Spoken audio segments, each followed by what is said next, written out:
The hum of fluorescent lights was the first thing Emma noticed. Then the cold. It crawled under her oversized cardigan and settled in her bones, the way winter settles into an old house. Her nails, black, chipped, tapped a nervous rhythm against the metal tabletop. Tap, tap, tap. Echoes like footsteps in a tunnel. Across from her, Special Agent Robert Mercer wore a smile that never reached his eyes. He liked the performance of authority. The way his tie sat exactly in the center of his chest, the deliberate flipping of the red folder stamped, potential domestic threat. The Pittsburgh field office wasn't built for kindness. It was built for angles and cameras and people who forgot how to look you in the eye. "Let's go through this again," Mercer said, voice smooth, condescending. "You accessed encrypted defense servers, attempted to breach classified personnel files, coordinated with activist networks. That's federal prison, Emma." Emma pushed her dark hair behind her ear. "I told you. I was looking for my mom." A younger agent in the corner, Agent Mia Walsh, looked up from her tablet. A flicker, like a match struck in a storm. Then she looked back down. "Your mother," Mercer repeated, flat as concrete. "The woman who left you and your father 5 years ago." "She didn't leave," Emma said softly, jaw tight. "She was deployed. Special operations." Mercer's eyebrows lifted. He glanced at the agent near the door. A quick exchange adults have when they decide a teenager is being ridiculous. Then the chuckle. Then the full laugh. He waved 2 more agents inside like he was inviting them to a magic trick. "Gentlemen, you'll want to hear this. Our teenage hacker says her mom is a Navy SEAL." The room warmed with laughter that wasn't warm at all.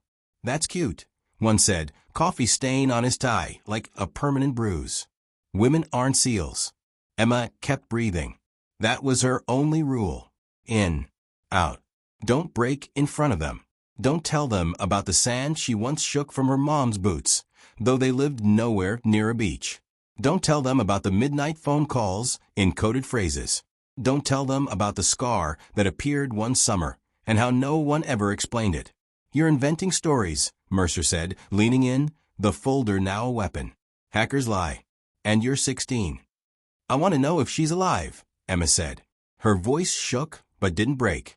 Agent Walsh looked up again. "Basic records confirm your mother is active duty Navy," she offered carefully. "Basic records don't say where," Emma said. "Or why she vanished. Or why the last letter was postmarked from a base that doesn't exist." Mercer rolled his eyes. "Conspiracy theater. Your mother's probably on a ship, drunk with sailors, forgetting she had a family." The words hit like a shove. Something hard cracked inside Emma, and the pieces settled sharper than before. She straightened. "My mother is a hero. She protects people who sit in rooms like this and pretend they understand the price." Mercer's smile thinned. "Watch your tone." "Is it disrespect," Emma asked, "to tell the truth?" The clock on the wall ticked. 3 hours. 20 minutes. 1 cup of water.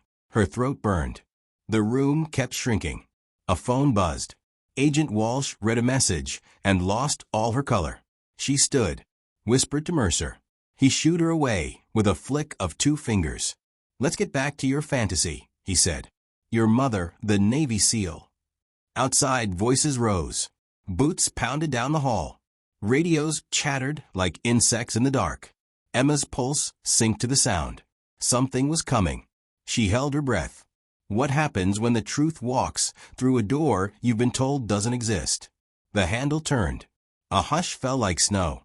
Agent Walsh slipped back in first, breathless. "Sir," she said to Mercer, "you need to stop. They're here." "Whose?" The door swung wide. A woman led the way, uniform sharp, eyes sharper. Commander Sophia Kane. She didn't need to raise her voice. Her presence did the work. 4 operators flanked her, 3 men, 1 woman, each a stillness that vibrated with contained threat. Their boots left a steady percussion on tile. Thud, thud, thud. Mercer stood so fast his chair collapsed behind him. The color slid from his face. "I believe you've been interrogating my daughter," Commander Kane said evenly. "Without parental consent. About matters she has no clearance to know." A second figure entered. A man in a sober suit with the stillness of a mountain at dusk. "Deputy Director Michael Emerson, Naval Intelligence," he said. "This interrogation ends now." Silence. Not empty, charged. Emma stared at the woman in the doorway. 5 years of ghost turned suddenly human. New lines around the eyes. A thin scar along the jaw that hadn't been there before. Same posture. Straight-backed, unshakable.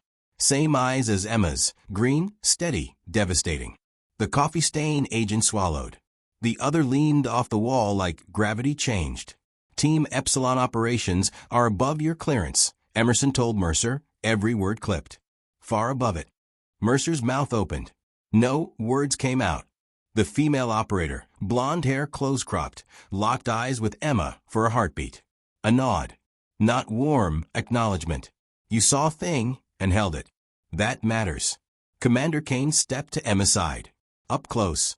Her composure shimmered like heat off asphalt. Her hand found Emma's shoulder, gentle. Emma felt a tremor there, small, human. Impossible to miss when you've memorized someone's touch. "I'm sorry they put you through this," Sophia murmured, then looked back at Mercer. "You will release her to me. Now." "With respect, Commander," Mercer stammered, voice suddenly too big for his mouth. She attempted to breach. "What she touched," Emerson cut in, "does not officially exist.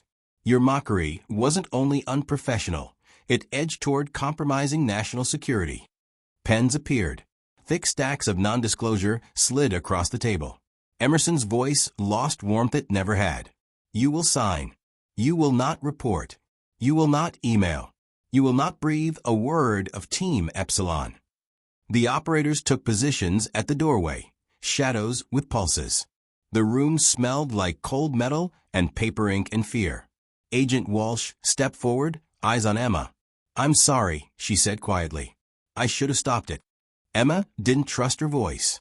She nodded instead, a single, careful movement. Commander Kane turned to her. "Can you walk?" Emma stood. The floor felt uncertain under her shoes, like stepping off a longboat ride. Sophia kept her hand at Emma's shoulder, a tether against the undertow. They moved. Past the bullpen where conversations died mid-breath. Past eyes that couldn't decide between disbelief and awe. Into an elevator that swallowed the room's noise. Soft hum. Closing doors. A held breath released. "How did you know?" Emma asked, voice barely above the elevator's motor. "I set alerts years ago," Sophia said, low enough for only Emma. "Anything with my name. Anything that might touch you." "From where?" Emma asked. A pause. The elevator pinged. Doors opened into concrete and exhaust and the sharp scent of rain on hot pavement. Sophia didn't answer. Not yet. If a secret can save you, what will it cost to hear it out loud? The safe house didn't advertise itself. 2 stories. Beige siding. A garage door that looked ordinary until you noticed it wasn't. Cameras blinked like distant stars. You only saw them if you knew where to look. Inside. Clean lines, bare walls, the hum of hidden systems. The operators dispersed with choreography that spoke of habit. Emerson disappeared into a study, voice low on a secure line. Emma stood in a small sitting room at the back, where the light felt softer and the noise fell away. Sophia shrugged out of her uniform jacket and set it carefully over a chair. Black t-shirt, scar at the jaw, arms lean and strong. The room smelled faintly of lemon cleaner, and rain carried in on coats. "You must be hungry," Sophia said, nodding toward a tiny fridge. Emma shook her head. "I want answers." Sophia sat opposite her. The couch sighed under the weight like it was relieved to be useful. "Where do we start? Why did you leave?" The question arrived before Emma could rehearse it. "And why let Dad believe you abandoned us?" Sophia's eyes softened. Same green. Older, somehow. "I didn't have a choice," she said. "I was recruited into a program almost no one knows exists. Team Epsilon was built to do the missions no one would ever admit were real. The kind that needed operators who could move where men couldn't, especially in places where women are invisible." Emma blinked. "So you hid in plain sight." "Exactly." Sophia's mouth tilted. Not quite a smile. But the price was absolute secrecy. No contact. No explanations. Not even to the people I loved. You could have said something, Emma insisted, anger sparking like static. Anything that didn't break Dad in half. Sophia took it. Didn't deflect. How is he? How do you think? Emma's throat tightened. He stopped teaching. Started drinking. He told everyone you left for someone else because it was easier than not knowing. Sophia's gaze lowered for a beat. They gave me two options, refuse and keep my life, or accept and sever it. I believed what I was doing would save lives. That belief carries weight. It also breaks things. More important than your family? The hurt tasted like metal. Not more important, Sophia said, voice steady. Different. And I hated the difference every day. The blonde operator from before, Riker, appeared in the doorway. Commander Emerson's ready. 1 minute. Sophia turned back to Emma. You're allowed to be angry. You're allowed to hate me. But I need you to know, not a day went by that I didn't think of you. Emma looked away, eyes burning. The safe house hummed. Somewhere down the hall, a printer clicked on and off, a tiny heartbeat. That doesn't fix it, Emma whispered. No, Sophia said, standing. It doesn't. I can leave now if that's what you want. Or I can fight to rebuild from here. Her hands clenched once, unclenched. You get to choose. Emma swallowed. The anger and the relief crashed inside her like waves meeting in a storm.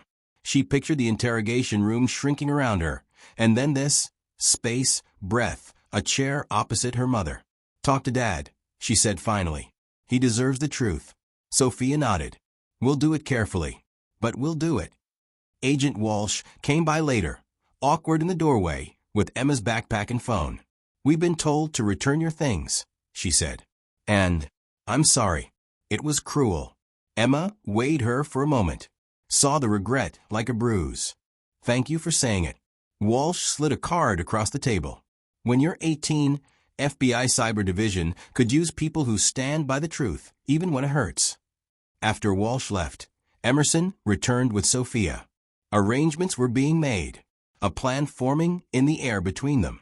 A meeting with Emma's father under a security umbrella no one would ever see. Emma stared at her mother. What happens after? Depends, Emerson said. Her cover is burned. We're looking at a transfer. To training, Sophia added. Weekends, oh maybe. Boundaries. Protocols. She exhaled. Hope. Outside, rain thickened into a hush against the windows. Emma pressed her palms together, felt the heat of her own skin. When the truth finally opens its mouth, can love stand the sound? Morning arrived in a slow gray sheet. The driveway curved like a secret. A dark sedan rolled in, tires whispering on wet gravel. Emma stood on the porch, heart climbing her throat. Her father stepped out, Marshall, older than last time she'd memorized him. More gray at the temples. The tiredness he wore like a coat didn't fit as tightly today. Emma, he breathed, crossing the space to wrap her in both arms. He was all warmth and apologies, and the shaky laugh people make when they've been terrified and it's finally over. They said you were okay. They wouldn't tell me why. Are you okay? I'm okay, she said. Better than okay. Come inside. They entered the same small sitting room. The air held the scent of coffee and printer ink. Emerson waited with a folder that wasn't theatrical like Mercer's. It was heavier because it was true. Sophia stood. Not in uniform, simple sweater, jeans. Something fragile moved behind her eyes. Hello, Marshall, she said. He stopped. The pause lasted a lifetime measured in seconds. A muscle ticked in his jaw. Emerson gestured them to sit. Mr. Carson, he began, voice even, what you're about to hear is classified. It will explain some things and leave others in shadow. I'm asking you to accept the limits as part of the truth. And then the story, Team Epsilon. Missions no one would admit happened. The choice between family and a line of work that lived in the dark. The reason secrecy had swallowed the possibility of letters, of birthdays, of explanations. Marshall's face moved through weather. Storm, drought, a sun you don't trust yet. So all this time, he said finally, voice thin, It wasn't another man. It was the country. Sophia flinched. It was my decision. And my failure. Both can be true. Questions came, careful reaching. Answers were careful, too. Some doors stayed shut. Some opened just enough to let a little light through. When the briefing ended, Emerson left them alone with the new gravity. The silence wasn't empty. It was full of 5 years of unsaid things. I built a story to survive you, Marshall said, eyes on his hands. It was ugly. It was easier. He looked up. You broke us, Sophia. I know, she said. A whisper. I'm asking if I can help build what's next. Emma watched both of them, the ache and the possibility braided together. We lost time, she said. But we didn't lose everything. Marshall's laugh cracked and turned into a breath that wasn't a laugh at all. I don't know how to forgive a secret like this. Sophia nodded. We start small. We tell the truth we can tell. We keep each other safe. We practice. Outside, the rain eased. The house exhaled. Somewhere in the kitchen, a pipe clicked. Ordinary life insisting on itself. 3 months later, it was the Adirondacks. A cabin at the end of a long driveway, trees standing tall like guards with gentle hands. Security, yes, quiet cameras, reinforced doors, but also birdsong like it had been ordered in bulk and poured across the morning. Marshall looked healthier. He taught again at a community college, the way you return to yourself in pieces. Sophia parked an SUV in the gravel. Civilian clothes. A weekend bag. She walked up the steps with the careful gait of someone who knew how to move silently on every kind of ground, but chose to let her footsteps be heard here. Dinner was pasta, the good kind that holds sauce in tiny ridges. They talked about Emma's college applications and a professor who loved poetry a little too much, about Marshall's students and their open laptops, about a neighbor's dog who had decided the Carsons belonged to them now. Can you tell me anything about training? Emma asked later, mugs of tea warming their hands. I can tell you I'm teaching people to come home, Sophia said. Especially women. Did you regret it? Emma's voice softened. Choosing that life over us. Every day, Sophia said. Then, after a beat, and never. Both can be true. They put on a movie. Sophia instinctively took the seat facing the door. Emma noticed. Said nothing. Some habits are the scaffolding you keep even after the house is safe. Her phone buzzed. A text from Agent Walsh, checking in, and, when you're 18, a spot in the FBI Cyber Division if you want it. We need people who keep faith with the truth. Emma looked at her mother. Something settled in her chest. Not resolution, those are clean. This was steadiness. Messy, strong. If forgiveness is a road, is it paved with the truths we hold back, or the ones we dare to share? Snow arrived like a secret the sky couldn't keep. The trees wore it first. The driveway next. Then the cabin roof, as if to say, you're covered now. Sophia stood at the kitchen counter in a sweater that made her look almost ordinary. She sliced apples with quiet precision. The knife flashed, paused, flashed again. Emma watched the movement, the way competence can be tender. Next time someone says you don't exist, Emma said, leaning on the island, I think I'll just smile. Sophia's mouth tilted. The strongest people I know never needed permission to be real. What if they never believe me? Emma asked.